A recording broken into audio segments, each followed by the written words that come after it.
Well, welcome back to His Unfailing Love. It's your favorite poet, Brett, again. We're back here still in Lancaster, Pennsylvania. You see the blue tent behind us. Night 4 tonight at 7 p.m.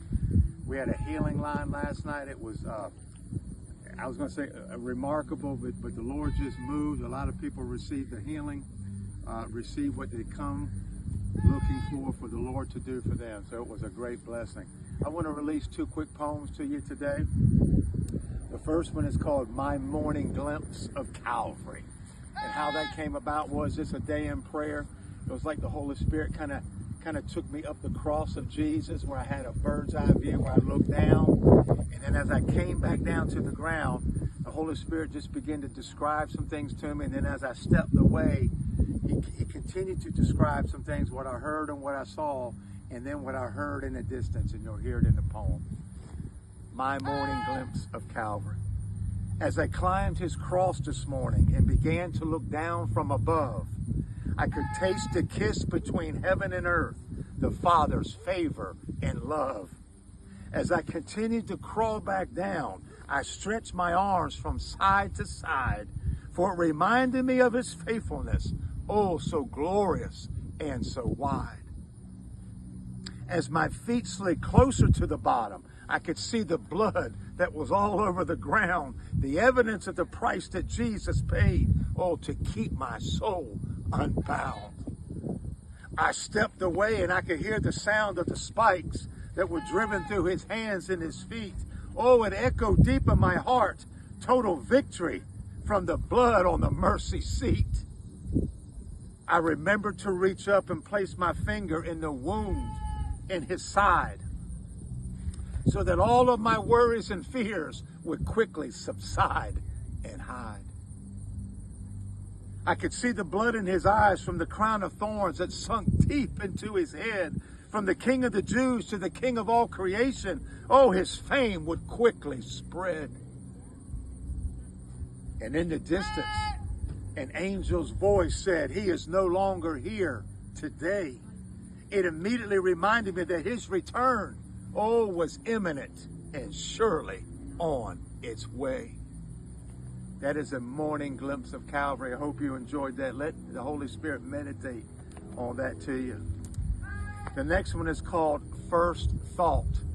And the Holy Spirit just said, just begin to deal on me like getting out of bed. What's your first thought in the morning? So when my feet hit the floor, and I hope when your feet hit the floor, your first thought is Jesus. And when your feet come off the floor, when you get back into bed at night, I hope your last thought is Jesus.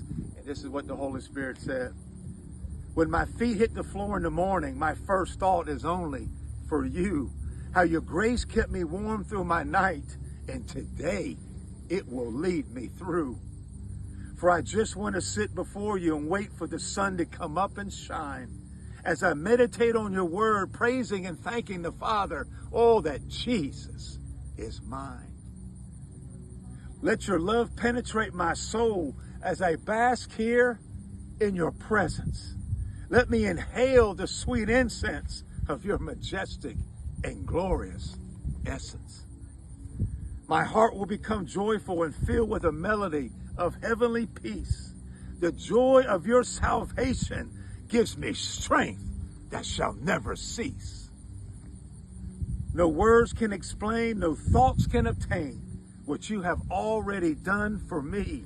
I just raise my hands with a sacrifice of praise and watch all of my enemies flee. Oh, how I love you, Lord, even when my ways are sometimes not pleasing to you. For you just pick me up and dust me off, while goodness and mercy follows me through. And this is what I heard the Lord say. So I ask you today, am I your first thought when your feet hit the floor? Or am I your last fleeting thought as you pass through your door? For I hold every second of your life in the palm of my hand. Your success and future I have already planned. Just give me 5 minutes and I will give you so much more. I am your first and your last thought. I am the open door. Wow. So I just want to encourage you today. Give Jesus 5, because I promise you, if you give him 5, it'll turn into 10. You give him 10, it'll turn into 20. You know where I'm going with this. Make him your first thought. Make him your last thought. And matter of fact, you can think about him during the day, but make sure your first thought and your last thought is Jesus, because he loves you so much, and he'll lead you and guide you, and his mercy endures forever. I love you guys. Keep us in prayer for the meeting tonight. Love you.